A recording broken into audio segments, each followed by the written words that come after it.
Good morning. We're excited to have you today here for our July Advancing Throughout the Year webinar. So thank you for taking the time to be with us. Welcome back to returning attendees and welcome to all of our new partners today. We have a diverse audience, partners from faith-based, community-based organizations, educational institutions, rural areas, older adults serving professionals and seniors. Everyone belongs here in this space and we're excited to engage with you throughout the hour.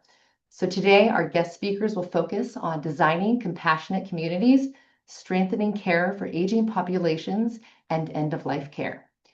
And today, you're part of a Live Well San Diego's Advancing Throughout the Year program, which is a partnership with recognized partners to host a series of educational and interactive webinars like this one today, and networking activities to build on the topics and connections made at the Live Well Advanced Conference and School Summit. My name is Liz Falbrock, and I'm a sector manager with the County of San Diego's Department of Strategy and Community Engagement. I am truly honored to plan this webinar, but also to be your moderator today. This topic is very near and dear to my heart. My professional background is mainly in social work, where I spent many years supporting older adults and caregivers, developing programs tailored to their needs and advocating for services. But it really wasn't until my own family began navigating the end-of-life journey over the past few years that I truly felt the emotional weight and toll of this phase. Even with my background in training, I experienced firsthand how isolating, exhausting, confusing, frustrating, and overwhelming this time can be for families. And it opened my eyes to how rarely we talk openly about this topic. And I left wondering, what can I do to help others in this situation? So that's why conversations like this today are so important. They help us build language, understanding, and community around a phase of life that really impacts all of us. So in April, I attended at San Diego State University's Center for Aging and Longevity, or SEAL, symposium, and was deeply moved by the incredible work Michelle Matter and the SEAL team are doing to bring research, training, and community partnerships together in meaningful ways. And that day, Dr. Quinn Galloway Salazar delivered a keynote that made a lasting impression. She spoke about aging as a shared human reality and reminded us that no one should face the end of life alone. Then she gave practical, replicable approaches for community-driven models of care. I left wishing others in the community could hear her voice as well. So I want to thank Michelle Matter for being here today and connecting us with Dr. Quinn. And I want to thank Dr. Quinn for joining us all the way from Atlanta to share your insights and expertise. Our hope is that all of the participants today will leave with practical, compassionate, community-driven approaches you can take home and begin weaving into the places where you live, where you work, and where you care for others. With that said, let's get started.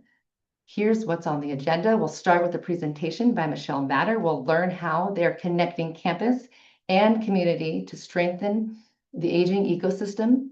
And then after this, we'll have Dr. Quinn Galloway Salazar present on designing care across the life course, aging, caregiving, and the communities that hold us.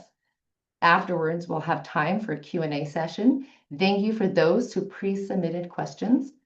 We'll also have an opportunity for feedback following the Q&A session. All right, so let's get started. A little housekeeping. A few reminders before we begin. So this webinar is being recorded and your lines are muted. Please remember to submit your questions in the Q&A box, which is at the button right here at the bottom center of your screen. And if you have comments to share during the presentations, you can also add them to the Q&A. And if due to time constraints, we don't get to your questions today, or if you want to reach out to our team, you can follow up with us via the email address that's listed on the screen, and will also be shared in the chat. If you'd like to receive the recording of today's webinar, please sign up for our email updates by scanning the QR code right at the right bottom of the screen or clicking on the link shared in the chat as well. We'll also be uploading this recording to our virtual connection hub, so check it out there. Okay, now for our first presentation, Connecting Campus and Community to Strengthen the Aging Ecosystem. Michelle Matter is the Chief Operating Officer for the SDSU SEAL program, leading community initiatives in healthy aging caregiver support, workforce development, and age-friendly communities. She's also a gerontology professor at MiraCosta College and an active contributor to state and local aging advisory boards. With more than 25 years of experience across aging services, higher education, public policy, she's published research on caregiving, intergenerational programs, and housing. If you have any questions for Michelle, again, please put them in the Q&A box, and we will address all the questions after both presentations. All right, I will pass it over to Michelle. Thank you so much, Liz. I appreciate that introduction, and I'm so happy to be here to share how our partnerships have helped us to build innovative programs and expand opportunities for students and really create meaningful impact for older adults and their caregivers. I love the work we do, so I'm so happy to be here today. Next slide, please. So at SEAL, our mission is to create a thriving aging ecosystem where every person has the opportunity to live with health, opportunity, and purpose. And we know that no single organization can do this alone. That's why collaboration is so important and at the heart of everything that we do. Our director, Steve Hornberger, always says, San Diego has a lot of pearls and SEAL becomes the necklace that strings all of them together. And SDSU is also a designated age-friendly university. Our focus areas including healthy longevity, age-friendly initiatives, workforce development, research, and policy help support people across the entire lifespan. Next slide, please. What really sets SEAL apart is our approach. We don't design programs for the community, we really design with the community. And we spend time listening, engaging residents, caregivers, community organizations, and local leaders to really understand what's needed before we develop a solution. We also intentionally bring students into community spaces. So you'll see that today with a lot of our programs. We want to create opportunities for meaningful relationships and then also help prepare the next generation of professionals to work in the aging field. But what I'm especially proud of is that we move quickly. In many settings, you'll find it can take years to design or launch or evaluate new programs. And while that planning is incredibly important, we've built a culture that lets us respond almost immediately, evaluate what works, and then expand the programs that succeed. Next slide, please. So to give you an example of the depth of our programs, our first program we created in partnership with Determined Health, the County of San Diego's Public Authority, Glenner Family Alzheimer's Centers, and Stepping Higher, a faith-based organization, was called San Diego Caregiver Connections. And so this began with a grant we received from the state of California to increase and diversify the direct care workforce by training 600 paid caregivers. We provided more than 80 hours of training in multiple languages, and we covered everything from topics in introductory caregiving, dementia specific, we had advanced skills, but we found that our most popular course, and by far, was focused on how to navigate end-of-life care. And while that training was important, we quickly realized that caregivers needed more. And we developed a peer support element that went along with the training, allowing caregivers to learn from each other, reduce the isolation that so often comes from caregiving, and really just connect, share resources, share some of those burdens, and then also share some of the successes so that people knew that, there was a light at the end of this tunnel and just a lot of positive ways that people could connect. And the response was beyond anything we could have anticipated. I mentioned our goal was 600. In the first year, we trained more than 3,500 caregivers, nearly 6 times our original goal. And then now, nearly 3 years later, we've had more than 8,200 participants complete more than 85,000 hours of training. But what really surprised us is that while this was initially designed for paid caregivers, that wasn't the audience so much for our programming. The majority of people that called us were friend and family caregivers who were looking for support. Next slide, please. More than half of the participants in our program have been friend, family, and informal caregivers, and nearly all of them never planned to become a caregiver. They stepped into that role because they loved someone needed them. They had little or no preparation, training, or support. And I could relate. I was caring for my mom at the same time that we were building this program. And I thought about all of the resources that I had, my educational background, the training that I had previewed as we developed this program, listening in to peer support. And yet with all of that, I felt so unprepared, so stressed out. I felt burdened. And I just started to think about the people that didn't have that type of background or training, how they were feeling. And so what we came to understand is that caregivers didn't just need the information, they didn't just need a website with resources, they didn't just need this online opportunity to learn how to do things. They really needed this opportunity to connect. And that's where our peer support became so incredibly important. So we have about 18 groups that are currently running. We have some that are completely in Spanish. We have a men's group. And so we started to see that this really was not just about connecting about care, but really building relationships. We had people providing respite for each other, people finding neighbors that they didn't know were also providing care, didn't even know their neighbors, and really this opportunity just to become such a wonderful program. What we also found is that we were still meeting that initial goal of strengthening the direct care workforce, because while friend and family caregivers or providing care, they're an essential part of making sure that that direct care workforce isn't overburdened.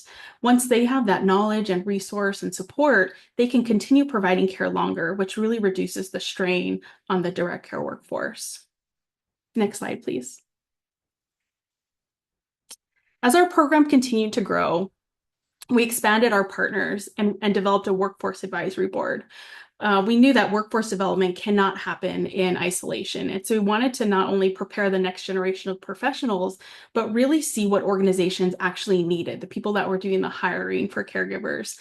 We brought together 16 partners and we created a workforce advisory board. And rather than asking for one-time feedback on our program, we built a structure for ongoing collaboration. So we were constantly working with these partners to see what's needed, what additional classes we needed to add. We worked with home care agencies to help train their staff. And together we were identifying workforce needs. We were discussing those skill gaps, and we were looking at what could the future be for some of our educational programs at SDSU. And those conversations led to the development of Certificate in Aging Leadership program, which is going to start this fall. There's still space available if anybody is interested in that, but this is a 4-course certificate program really designed in direct response to what employers told us that they were looking for. And what makes this certificate program unique is it's taught by practitioners, leaders who are actively working in aging services every day. So students aren't just learning about theory, but really the practical skills, the real world challenges that we're seeing in the field. And every student will be connected with either an internship opportunity or a mentor if they're already working in the field to really help expand those leadership skills. Next slide, please. Research is another way that we're connecting with campus and community. So our most recent publication was developed in partnership with the United Women of East Africa, UEAST, to better understand the experiences and needs of East African older adults in San Diego. And that work is helping to ensure that services are more culturally responsive and better reflect community needs. We had 2 interns from UEAST that helped us with the survey, with the data collection. And so using a trusted partner is always a great way to engage diverse communities. Similarly, I worked with a group of researchers across the country to understand the unique experiences of Asian American caregivers, and we were bringing greater visibility to a population that really has been unrepresented in caregiver research, so really learning about those unique needs. And then we also partnered with St. Paul Senior Services to explore the feasibility of intergenerational housing in San Diego. So I went for about a year looking at best practices across the country, places that were doing housing with older adults. Some of them had daycares in them, college students all together in one building, and really seeing the benefits addressing both housing affordability and social isolation all at once. So these projects are all on very different topics, but they all share the same goal of listening to communities, identifying unmet needs, and using research to create practical solutions. These are all available on our website and several others, so I encourage you to take a look and learn more. Next slide, please. And well, through research, what we've really learned is that people also love really more informal activities to get together. And so these are 2 of our really low-cost, high-impact activities. Our monthly intergenerational coffee is hosted every month. Students and older adults come together. We've had as many as 22 people at one time. And it's really turned into this friendship and opportunity for people to just talk and learn from each other. We had our last event on Tuesday, and one of the older adults asked one of the students, what would you like to know from us? And that sparked a variety of conversation. In fact, it ended half an hour after our scheduled time because the conversation was just so engaging. And we also host a Real Connection Cinema Club. This is the third Wednesday at the Grossmont Healthcare District. And we find film is a great way to spark conversation between generations. Next Wednesday, we'll be partnering with Elder Help of San Diego to screen No Place to Grow Old, and we'll have a panel on senior homelessness. And this is just this impactful activity. In fact, at our last movie, one woman shared with me, if it wasn't for the movie, she would have never left her house that week. I think that is just so important and so powerful on how these activities can really change someone's life. Next slide, please. We also have a community call hub. This is really built around a simple idea that a conversation can really make a difference in someone's life, and we see it all the time. So after the last year, we've had nearly 22,000 minutes of calls. This has really helped to reduce social isolation and help people be connected. We've found after just 3 calls, people feel less socially isolated. This has really turned into friendships. It's not just a check-in call. They're 15 minutes of conversation.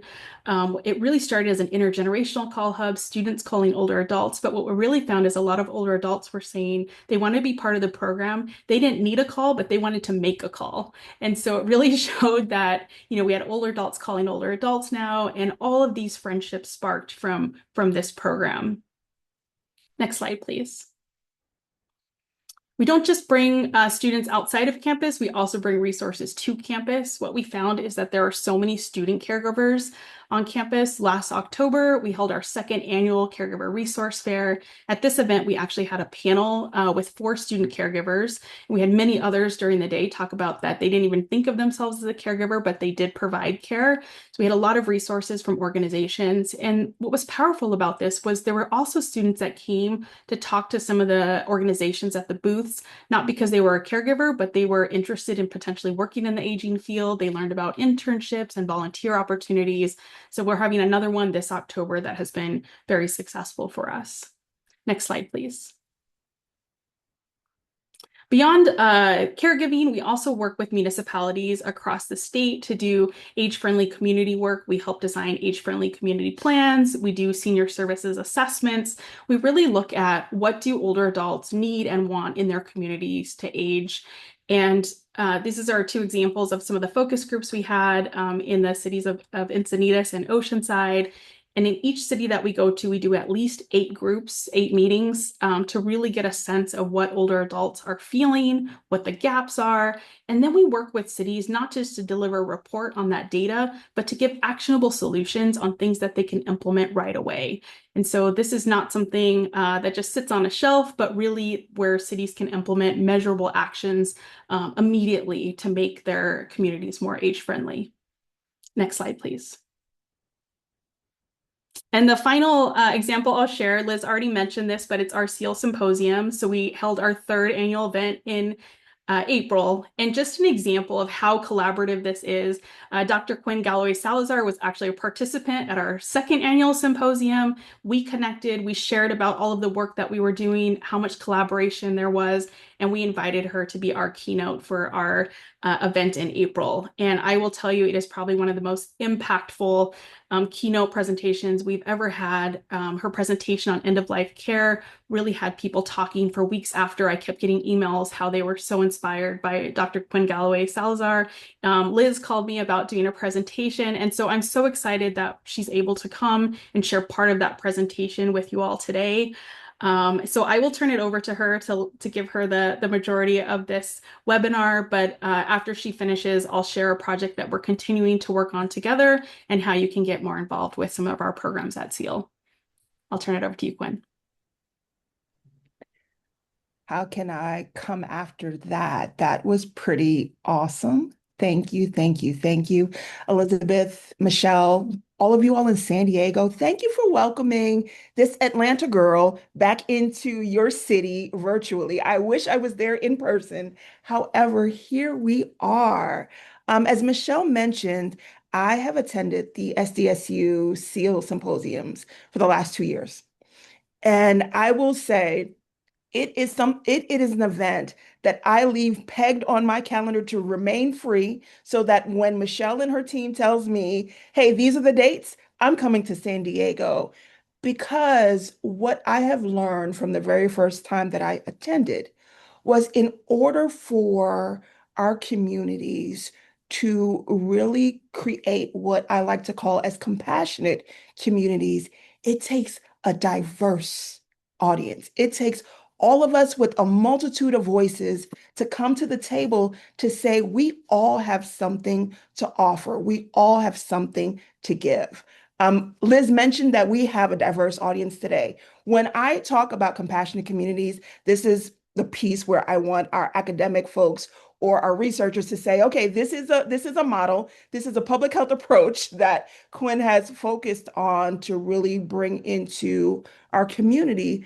But the compassionate communities model actually came out of Australia by a professor by the name of Dr. Alan Kelleher and Julian Abel. And what they realized was in order to take care of our aging and our community members that are facing end of life challenges, we all play a part. Whether that part is something minute or whether that part is something large, we all can do something to ensure that those that are aging and those that are facing end of life feel connected, we reduce isolation, and we show up in ways to say, you matter, we matter, us coming together as a community matters. So I just want to talk a little bit today about what some of this work has looked like. I'm going to highlight one project that's happening here in Atlanta, Georgia, and really just give you all the space and liberty to say, okay, at the end of this presentation, where do we go from here? How can we take this public health model? How do we take that approach, the foundation, the blueprint of it, and possibly bring it right to San Diego? So with that, we can hit the next slide.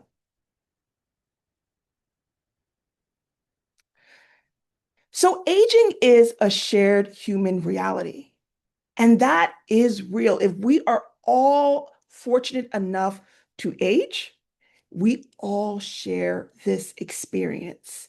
Michelle shared a little bit about her experience in caring for her mom, and simultaneously, Michelle and I were caring for parents through the end of life at the same time.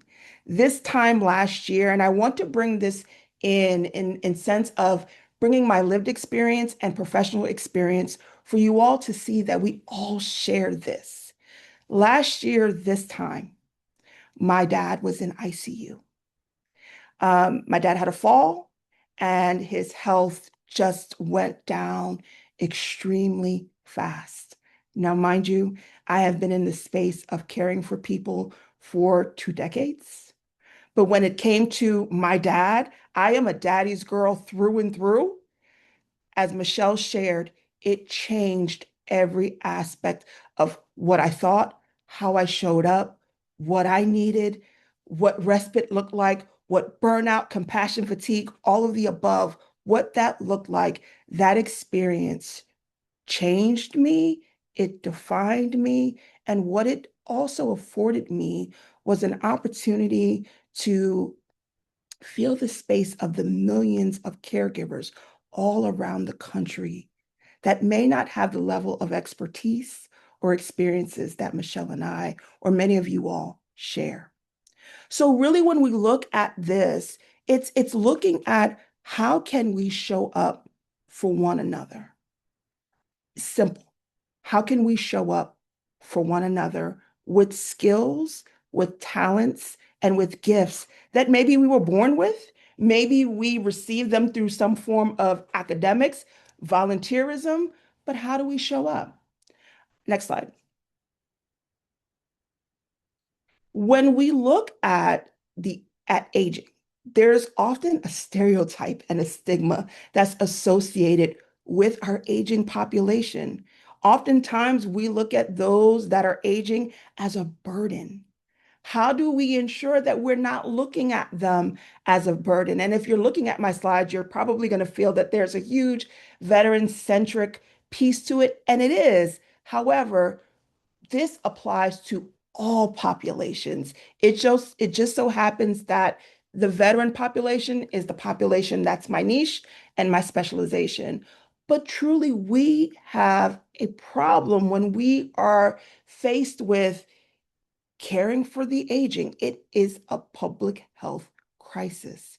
We know that isolation, we know that loneliness, we know that lack of connection are risk factors as it relates to these populations. So when I look at the work that SEAL is doing, they are finding really valuable ways to impact and create outcomes to reduce those levels of burden and isolation and lack of connection, to really bring in community. And that's where it matters. We have to be intentional. We're seeing this sandwich generation. Many of us are a part of this sandwich generation where we're caring for our own kids and we're caring for our aging parents. And we have to say, how can we reimagine this? How can we explore ways strategically and with great intention to say, we're no longer going to let this be a burden, and we're all going to show up because we all can do something. Next slide. So no one should face the end of life alone. During the pandemic, I was finishing up my dissertation, my postdoc work, and I was realizing as I was collecting qualitative uh, data on women veterans that many people during the pandemic that were aging were lonely. And I started having these questions in terms of how do we show up for one another? Because no one should ever have to face the end of life alone. During that time, I decided to become an end of life doula, or for some of you all, I know that there was someone in the chat that mentioned that they were a death doula as well. That's another term that's used for this work. And I started a passion project. I really wanted to focus on the community in which I live, to show up for people that were aging and that were dying or were facing end of life serious illnesses, showing up as a friendly visit, showing up in a space where it was non-medical companionship. And I really realized that my through line through the course of my life was realizing that people shouldn't face hard moments alone. At the time, my faith-based community, we had a aging population in our church, and I would run errands for those members of our church. They have absolutely no idea what I do in my daytime work. Many do now, but at that time had no idea. They were just seeing it as Miss Quinn is taking the load off of us, helping us to stay well by getting the things that we need that we can't go out and venture to get. And that was so simple. It was a simple way of compassionately showing up to say, I see you, you matter. What do I need to do to make things a little bit easier for you? Some of those simple activities. There was one woman in our church family who was facing dementia. One of the things that I would show up and do was bring tea. And she would sit and go through photo albums and just share different things that she remembered. Quite honestly, because the dementia was taking a progressive route, I don't even know if all of those things were accurate. But in that moment, they were doggone accurate. And just sitting with her, sometimes once a week, then it got to, because of the pandemic, fewer visits, but sitting and holding that space allowed her to reminisce on some of the most important parts of her life, and being able to be heard and being able to be seen and feel as though she mattered. So those are simple things we can do. We can show up with groceries. We can show up and just have tea, have cookies. We can show up and just listen. When we talk about intergenerational connection, that's a beautiful way to do it as well. Have our young people come in, kind of what Michelle shared. I wrote it down and say, what would you like to learn from us? That's the aging population with our younger folks. What knowledge can be exchanged? What wisdom can be exchanged by having that simple open-ended question to begin a course of a dialogue? Next slide.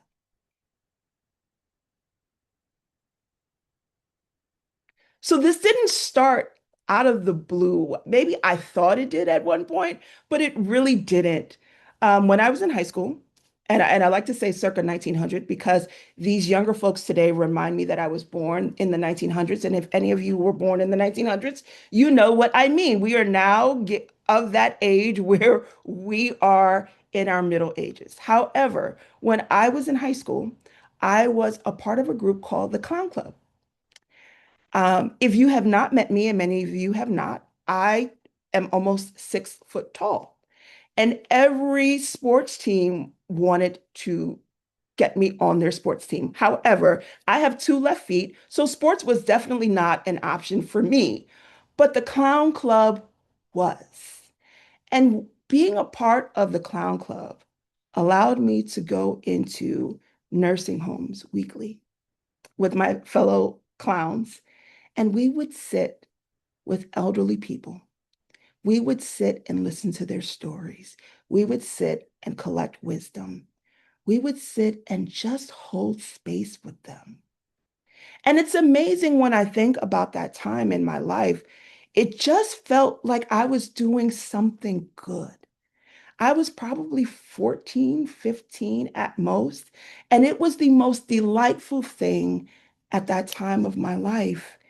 And hearing some of those aging people share how they didn't have many visitors, they didn't have many people that they were connected to and with, and being able to show up week after week after week to be that person for them was instrumental in how I continued to show up for people in our community, for people around the country. And to be honest, this work that I thought was going to just be a passion project in my community is now taking legs nationally and internationally. I'm grateful for that. I realize now, and I hope many of you all that are on this call, you don't necessarily have to have a PhD to show up and care. You just have to have the intention to want to show up and care. Next slide. So 2021, I became a death doula, and I was sitting bedside with veterans that were at the end of their life. I realized at that time I also had a mentor who was dying from stage 4 metastatic breast cancer. And one of the things that she shared with me the last month of her life was, please tell our stories.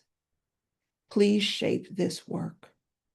At the time, I had the assumption that all care related to palliative and end-of-life care came specifically through hospice and palliative care organizations. I didn't have this full understanding of how integral communities could be. And so I started asking the hard questions. How do we care for veterans through the end of life? How do we show up for veterans and say thank you for your service with a greater level of action? And that action is care. And truly, you can ask those same exact questions with any population in your community. But for me, as a woman veteran, as a spouse to a retired combat veteran, it was important to create a space where veterans that were still living, whether from World War II or to Iraq and Afghanistan, had spaces in their community that knew how to show up. So in 2023, I partnered with an organization that's right there in San Diego. There's no coincidence. There's no coincidences. PsychArmor. PsychArmor is a national military connected nonprofit that hosts over 250 free courses on their virtual platform that trains from anything related to joining the military to grief. But we partnered together in 2023 to create a collection of courses specifically for caring for veterans through the end of life. If you notice on your screen, there's a QR code. Feel free to take your photo, your camera out, snap it, connect to it. It is a 3-part course that is free to you all. If there are some of you on this call that are healthcare providers, the course that's specifically titled Healthcare Providers, there are CMEs that are now attached to that course that is free to you. But this course really was birthed on this idea of how can we bring compassion to those that want to care for veterans to the end of life. So we have a course that's specifically focused on compassionate communities, one that's focused on healthcare providers, and the third that educates caregivers and loved ones. Oftentimes, when caregivers and loved ones are faced with hearing that their veteran is experiencing a serious or a life-limiting illness, they're learning a lot of different things on the fly, to include that military level of competence that they may not have had throughout the duration of their veteran's life. So these courses really bring you into that world, immerse you in that world to find great ways to show up.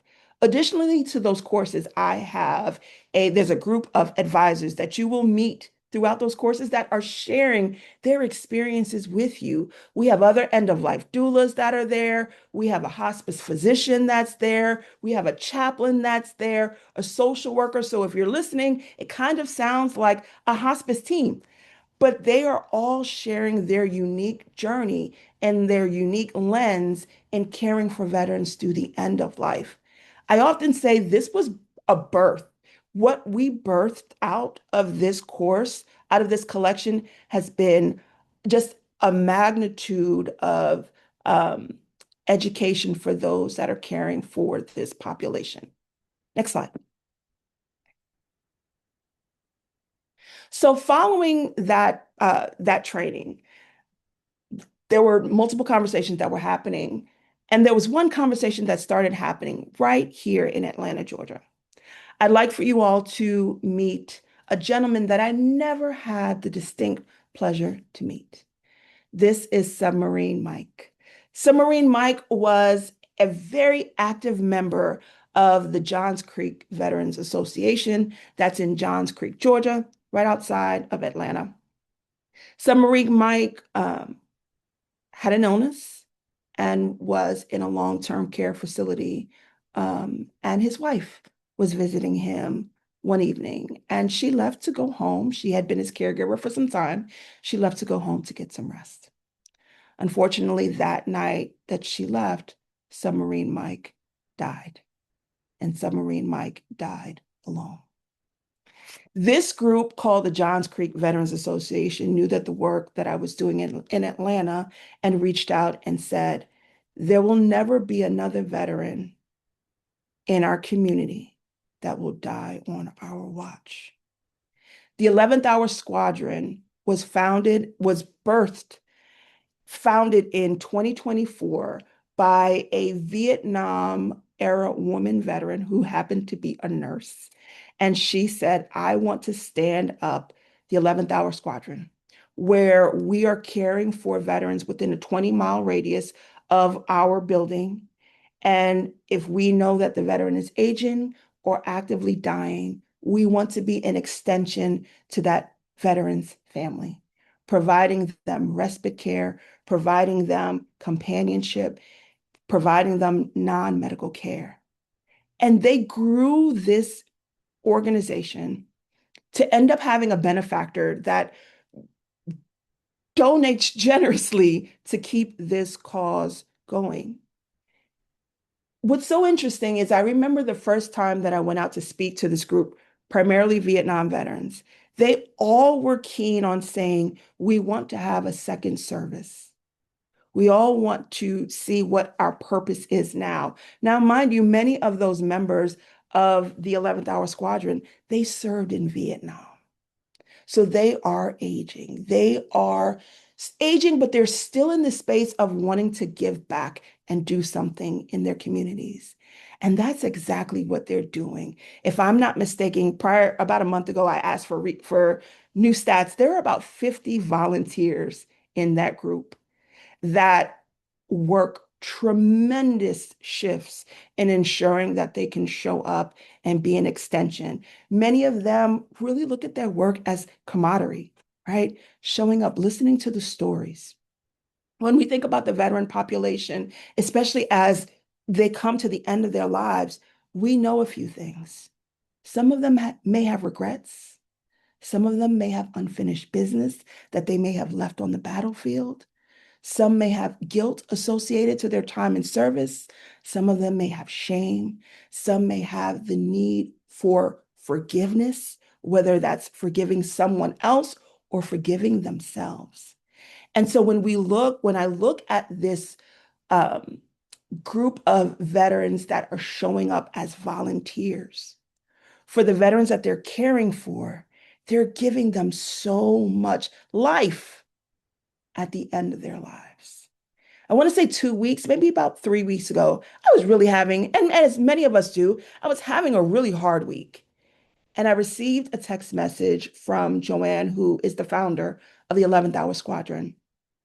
And it was a picture of a woman veteran that they had in their care. And it was the woman veteran with the volunteers around her.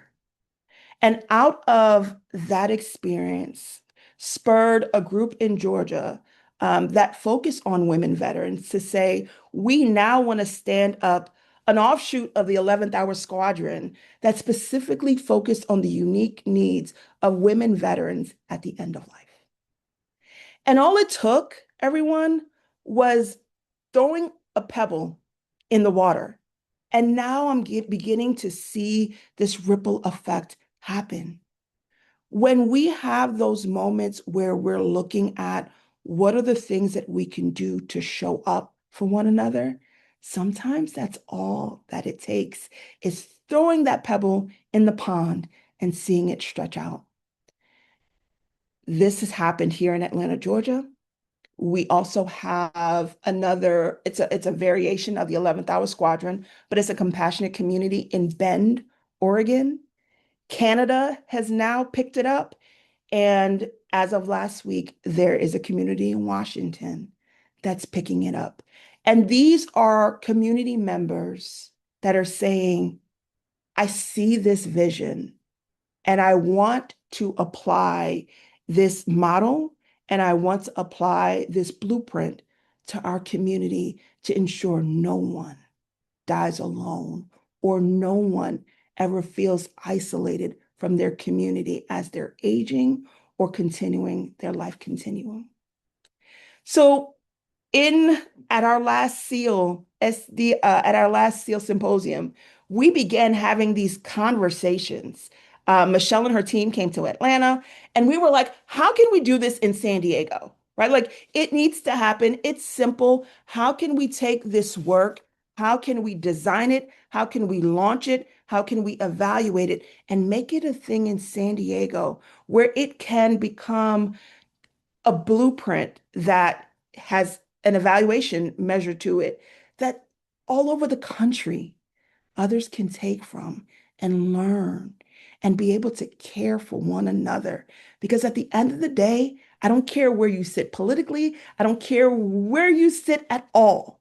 We all can use a little bit of beauty, a little bit of care, and a little bit of intentional compassion in how we show up for one another. And with that, Michelle, I am going to turn it back over to you. Perfect. So as Quinn mentioned, we're going to start this new initiative really focused on improving end-of-life experience for veterans and their families. You know, Quinn mentioned that we were both taking care of our parents at the same time. I lost my mom, Quinn lost her dad within weeks of each other. And that support system is just so important to be able to show up for others. So we're in the early stages of this work. We're looking to build more partnerships around this space. So if this is an area that you're passionate about or your organization is interested in collaborating, we'd love to connect and just explore opportunities for you to work with Quinn and I on this project. Next slide, please. And so with that, this is our website for SEAL. Quinn's website is also in their honor. Both of our email addresses are there. And then I've linked a QR code there with SEAL's LinkedIn. We share a lot of information there on our programming, how to get involved. And so we'd love to meet with you and discuss how to continue establishing partnerships. Thank you so much. You. Thank you, Michelle and Dr. Quinn, for these wonderful presentations. You've given all of us so much to think about, so many great examples. And I really enjoy how you talk about all the things all the consequences or unintended consequences of some of these, program models, and how beautiful that has been in the different communities. So at this time, we have some questions from the audience. We have some pre-submitted questions, and we have some in the chat. We have one in the chat that I will start with. This is from Diana Robinson Trapaga. Is there a program to support family to share, learn, and understand for parents aging? Michelle. I think there's so many programs in San Diego. I mean, I think this is the really beneficial part about San Diego specific. And what I've learned actually doing this work and working nationally there's so many programs available. Most people just don't know about them. And so I even saw in the chat, I saw Southern Caregiver Resource Center had some resources there. The counties always have a ton of resources no matter where you're located. And so we can always be a first step for people that are looking for those resources. We're happy to help connect people as much as possible. I know our website and our email was there in the chat, but a good start is always kind of a Google search. Counties, I think, are a good place to start. But what I've learned is there is no shortage of information out there. There's no shortage of caregiver training. We've seen other peer support programs. It's really how do people learn about them and then utilize them. And I'll share real quick. We did a peer support group at one of the PACE centers recently. It turned out that all the participants were in Spanish. I don't speak Spanish, unfortunately, but my coworker does. And just sitting in that room listening to them, I was in tears halfway through. I couldn't understand what they were saying, but I could feel what they were saying. I could feel what they were feeling. And I think that that's what's so important is this opportunity to connect. So we're happy to share any of our peer support groups with people. I see Viva put the Caregiver Coalition San Diego link in the chat as well. So I think there's so many opportunities there, and we're happy to be a first source of connection for people. Thank you, Michelle. And yes, the county has an amazing Aging and Independent Services department, and we'll add those resources to our follow-up email as well. Thank you. Okay, so we talked about roles and relationships with end-of-life care, including emerging roles like end-of-life or death doulas. So Dr. Quinn, how does a death doula differ from a case manager or a hospice interdisciplinary team?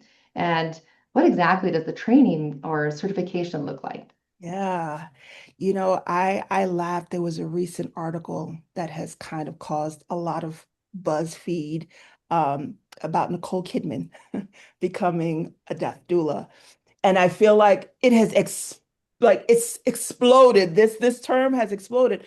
But really, people have been caring for forever, caring for people that have been dying, right? And so when I think about a hospice team or that interdisciplinary team, the difference between that case manager or that social worker and the doula is the doula can give this time that team cannot necessarily give, right?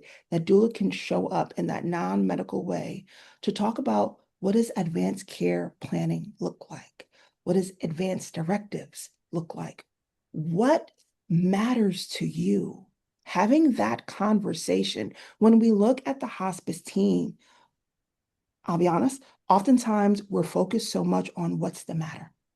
That doula can translate and understand what's the matter, but then look at that patient and says, what matters to you?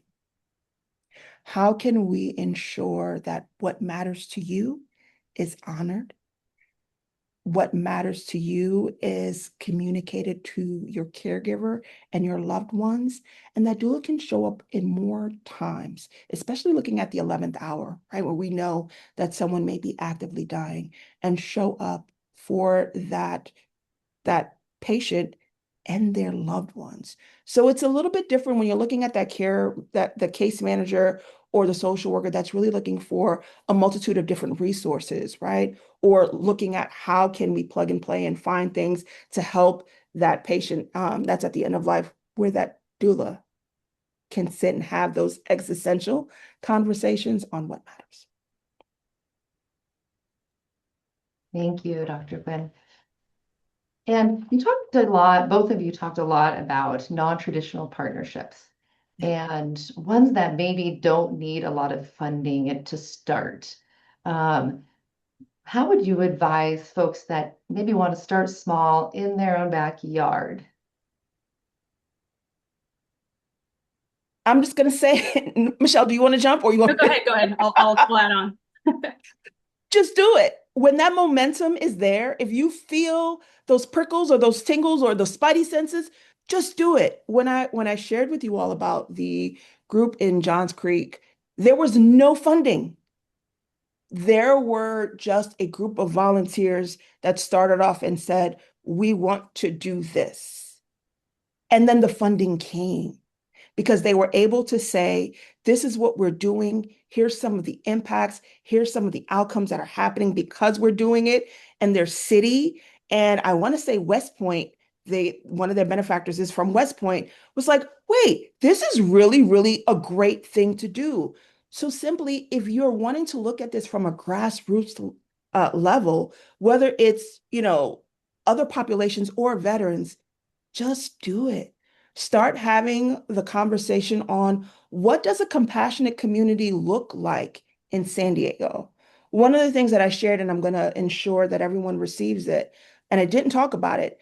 There were 4 of us about 2 years ago that created what's called the Compassionate Communities Think Tank alongside Dr. Alan Kelleher in Australia. We wanted to bring that framework here to the US. So one of the things we did, we created a free training. And people started taking that training. And then we started having town halls where people can log in and share what they were doing. And what was happening? It was cross-pollination. People from the West Coast were sharing what they were doing with people in rural areas and vice versa. And it was building this momentum of what compassionate communities can do and can be. And it doesn't have to take a great grant or an enormous amount of money to get started. It takes the heart, it takes some elbow grease and some head work to really get it started. Yeah, and I'll add on, one of the things when we are into doing our age-friendly work in communities, we hear about so many great ideas that are already happening. They just need a little bit more communication that they're happening. Or we heard from a gentleman who said that his doctor told him he needed more exercise, more socialization, and brain health. So he decided to start a walking group with a couple of his neighbors. They basically walked to a local coffee shop, they had conversation, and while they were at the coffee shop, they did a crossword puzzle together. This is along the same lines as our intergenerational coffees we're doing. Sometimes it just takes the organization of all. So like Dr. Quinn is saying, it's starting with those conversations. It can start very small, and somehow these great ideas have a way of just expanding into something larger. Thank you both. And we added that free training that Dr. Quinn just mentioned to the chat. So check out that link. Okay, great. We talked about underserved populations and also solo agers, people wanting to age in place. Where can caregivers find culturally appropriate materials for people of color and LGBTQIA communities to start the conversation? Well, I'll share that our San Diego Caregiver Connections program, 82% of our participants were people of color throughout this program. And what we intentionally did was went into communities and worked with trusted partners to really get the word out about the training, about the peer support. That's how we ended up with a group that's in Spanish, how we ended up with a men's group. It's really utilizing trusted partners to get the word out. So I think that's critically important. For solo agers, I think this opportunity to connect when possible. That's why we started groups like our coffee. So many group people that come to that are widows or widowers. They are solo agers and they're finding connection with others at those events. And And while senior centers are important places for people to connect, we need to open that up to other opportunities because some people can't find their people in one location. We need multiple areas for people to find what interests them. I love that. One size does not fit all, right? It doesn't. A few other resources. There's an organization called the LGBTQ Aging Center that has like it's a national model that you can look for resources there. The Caregiver Action Network, it's the nation's leading family caregiver organization. That's another great one. Um, I'm putting a plug there. I serve as a board member for that organization, but there are so many different programs and so many different resources and a call center that they have that can pretty much help anyone across the country find a resource where they live for where they live, or if they are a caregiver that lives in another state, finding one for their loved one that can be received where they live. So by all means, check them out. Family Caregiver Alliance is another great organization for caregivers to be able to find competent and, culturally diverse trainings and toolkits to support their loved ones. Thank you both. I think we have time for one more question. We had a pre-submitted question about practical supports and long-distance caregiving. I'm designing a platform to support distance and in-person family caregivers and would like to learn about similar approaches you may have heard about or can share. I'll share, I plugged this a couple times already, but our peer support program, I think, is something that is so scalable. We do in-person groups, but we also do online groups over Zoom. So we have people that connect across the state of California in some of our peer support groups. On our website, we do have training for peer support facilitators, several videos that people can learn how to facilitate. But I think the most important part about that is we have so many widows and widowers that are facilitators that just feel like they have so much knowledge they want to give back and share, and it keeps their life purposeful and meaningful. So I think everything we do, I think, is scalable, and we're happy to share any of those resources with anyone hoping to get started in their community. Great. Thank you both. I think that's all the time we have for questions today. Thank you everyone for your thoughtful questions, and thank you both for your thoughtful answers. Now we have a little bit of time to give some feedback. So it is a really quick, fast feedback opportunity. You can either go to the link or the QR code here. If you can help us answer a couple questions to help us tailor these webinars and opportunities, we'd appreciate it, and how you're going to use this information today. So we'll give you 1 minute to work on this.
All right, thank you for participating and helping us. And really thank you to Dr. Quinn and for Michelle Matter for sharing your time with us, your expertise, and also your personal stories. So many things you said today will resonate with us and will carry on through our work in all these cross-sector ways. And we have resources now. So we will send up a follow-up email with a lot of the resources mentioned today, and in addition to others that we will gather based on your questions that were submitted. And then also we invite you to continue joining us for advancing throughout the year opportunities that you see on the slide here. Check out the QR code and you can stay connected. And you can always email us if you have any questions about today's webinar or this program. Please let us know. Thank you. This is all our time today. Take care. We'll see you soon. Thank you.